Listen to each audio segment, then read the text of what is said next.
जय हिंद दोस्तों। मैं मैथ ब्लास्टर्स पर आकाश तिवारी आप सभी फौजी छात्रों का अपने यूट्यूब चैनल पर बहुत बहुत स्वागत करता हूं। तो आज हम कंप्लीट देखेंगे जो अर्थमेटिक से संबंधित प्रश्न बन सकते हैं। वो कुछ क्वेश्चन हैं, उनको देखना है। इसमें इसमें सारे प्रश्न दिए गए हैं और हर पैटर्न आपको प्रश्न देखने को मिलेगा। और ये क्लास आपके लिए बहुत ही कारगर सिद्ध होगी आपके एग्ज़ाम में। तो आप लोग इस वीडियो को ज़रूर देखें। जैसे पहला प्रश्न दिए है, 1 से लेकर 59 तक का औसत ज्ञात करो। अब ये औसत से संबंधित देखो प्रश्न पूछा गया है। तो एक प्रश्न पहले हम इसमें देख लेते हैं कैसे प्रश्न पूछा जा सकता है। जैसे एक प्रश्न आपका पूछ दिया जा सकता है कि 1 से 100 तक 100 तक संख्याओं, यहाँ पर प्राकृतिक संख्याओं का योग ज्ञात कीजिए। ठीक। अब इसमें आपके प्रश्न जो बन सकते हैं वो आपके कितने बन सकते हैं। तो सबसे पहले प्राकृतिक संख्या का योग पूछ सकता है, प्राकृतिक संख्याओं का योग।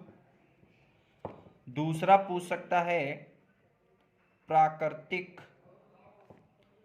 सम संख्याओं का योग, सम संख्याओं का योग।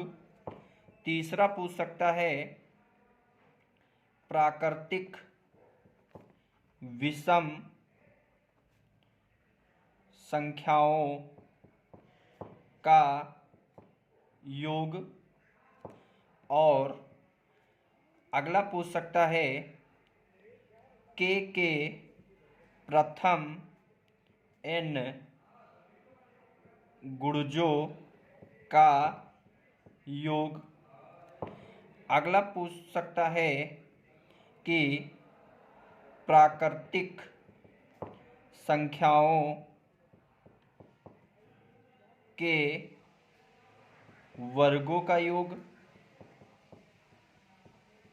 और अगला प्रश्न पूछ सकता है प्राकृतिक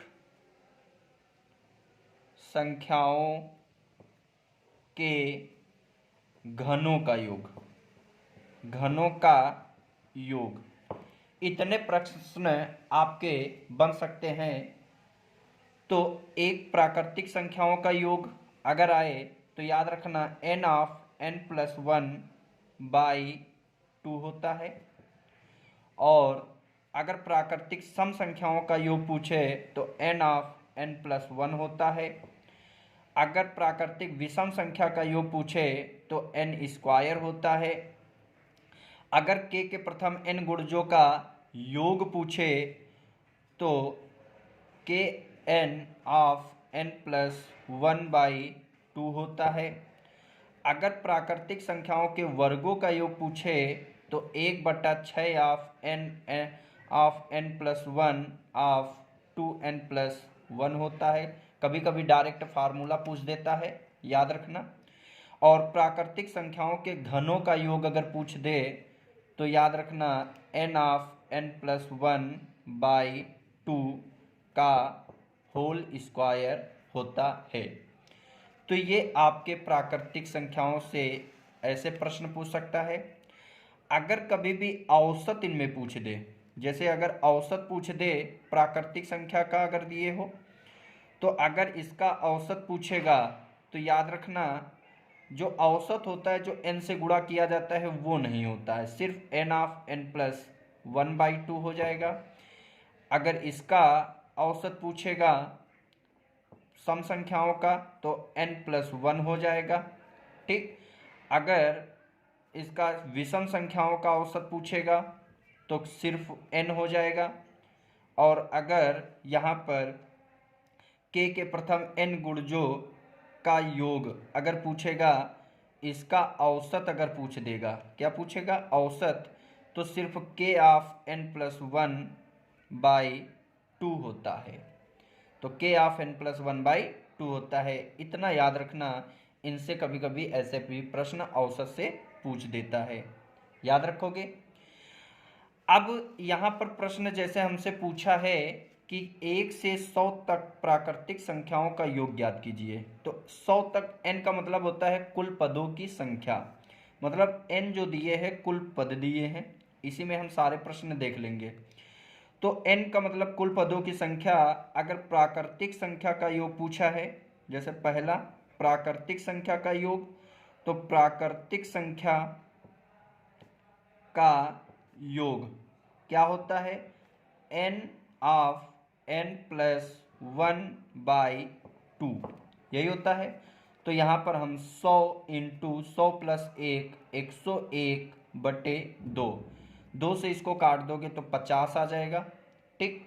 फिर उसके बाद 50 इंटू 101, तो उत्तर जो हो जाएगा 50 50, ये हमारा सही जवाब हो जाएगा। अगर इसी में प्राकृतिक सम संख्या का योग पूछ दे, सम संख्या का योग, तो सम संख्या का योग क्या होगा? तो आप जानते हो 1 से 100 तक अगर प्राकृतिक संख्या लिखोगे, जो जितनी सम पड़ेंगी उतनी ही आपकी क्या पड़ेंगी?